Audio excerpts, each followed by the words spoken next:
Iran ও America যুদ্ধ কি খুব কাছে? পাল্টাপাল্টি হামলার হুমকিতে সময়ের সাথে সাথে বেড়েই চলেছে এমন শঙ্কা। মার্কিন প্রেসিডেন্ট ডোনাল্ড ট্রাম্প যখন ইরানের বিরুদ্ধে কড়া পদক্ষেপের হুঁশিয়ারি দিচ্ছেন, তখন দমে না গিয়ে পাল্টা হুঙ্কার ছুড়েছে ইরানও। হুঁশিয়ারি দিয়েছে ইরানে হামলা হলে রক্ষা পাবে না সৌদি আরব, সংযুক্ত আরব আমিরাত ও তুরস্কে থাকা মার্কিন সেনাঘাঁটিগুলো, উড়িয়ে দেওয়া হবে সেগুলো। এমন অবস্থায় প্রশ্ন উঠেছে, খুব শিগগিরই কি ইরান ও আমেরিকা যুদ্ধ শুরু হবে? বিশ্লেষকরা বলছেন, ইরানে হামলার ব্যাপারে মার্কিন প্রেসিডেন্ট ডোনাল্ড ট্রাম্পের মনে আসলে কি চলছে তা জানা অসম্ভব। তাই কোন সিদ্ধান্ত নেবেন তিনি তা বোঝা মুশকিল। তারা বলছেন, ক্ষোভের আগুনে যখন পুড়ছে ইরান, তখন সে আগুনে ঘি ঢালছেন প্রেসিডেন্ট ট্রাম্প। এরই মধ্যে ইরানের সরকার বিরোধী বিক্ষোভকারীদের জন্য সহায়তা আসছে বলে সতর্ক করে দিয়েছেন তিনি। একই সাথে ইরান সরকার বিক্ষোভকারীদের ফাঁসি দিলে খুব কড়া পদক্ষেপেরও হুঁশিয়ারি দিয়েছেন ট্রাম্প। কিন্তু কি সেই সাহায্য?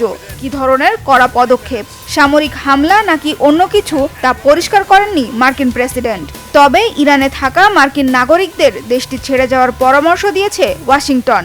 এরই মধ্যে কাতারের আল উদেইদ সেনাঘাঁটি ছেড়ে নিরাপদে সরে যেতে মার্কিন সেনাদের পরামর্শ দিয়েছে যুক্তরাষ্ট্র।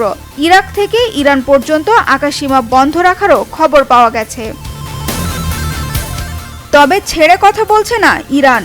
পাল্টা কড়া জবাবের হুঁশিয়ারি দিয়ে ইরান বলছে, তাদের মাটিতে হামলা হলে অক্ষত থাকবে না সৌদি আরব, আরব আমিরাত ও তুরস্কে থাকা মার্কিন ঘাঁটিগুলো।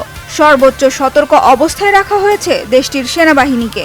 শেষ রক্তবিন্দু দিয়ে হলেও ইরানকে রক্ষায় লড়াই চালিয়ে যাওয়ার ঘোষণা দিয়েছে তারা।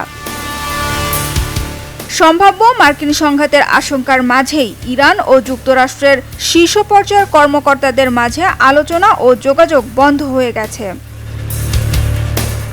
এদিকে ইরানে টানা 2 সপ্তাহের বেশি সময় ধরে চলমান সরকার বিরোধী বিক্ষোভ দমনে নিরাপত্তা বাহিনীর অভিযানে 2500-এর বেশি বিক্ষোভকারীর মৃত্যুর খবর দিয়েছে যুক্তরাষ্ট্রভিত্তিক একটি মানবাধিকার সংস্থা। তবে কিছু গণমাধ্যমের দাবি, ইরানে প্রাণহানির সংখ্যা এর কয়েক গুণ বেশি, 12 থেকে 20,000 হতে পারে।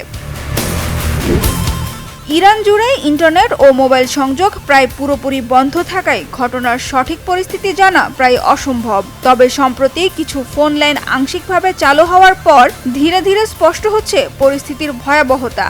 বলা হচ্ছে, ইরান সরকার নিহতের পূর্ণাঙ্গ সরকারি হিসাব দেওয়ার পরিবর্তে হাজারো বিক্ষোভকারীকে আটক করে তাদের মৃত্যুদণ্ড দেওয়ার জন্য প্রস্তুত। অবশ্য যাদের গ্রেফতার করা হয়েছে তারা আন্দোলনকারী নয়, বরং বিক্ষোভে নাশকতাকারী বলে দাবি করেছে খামেনি সরকার।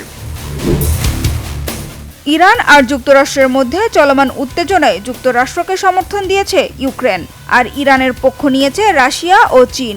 তেহরানের অভ্যন্তরীণ বিষয়ে যুক্তরাষ্ট্রের হস্তক্ষেপের নিন্দা জানিয়েছে রাশিয়া।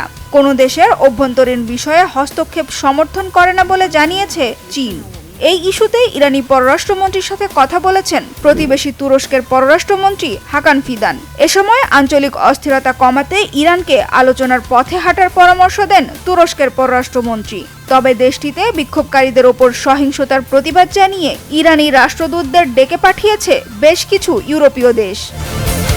সানজিদা ইসলাম তন্নি, বাংলা ভিশন নিউজ ডেস্ক।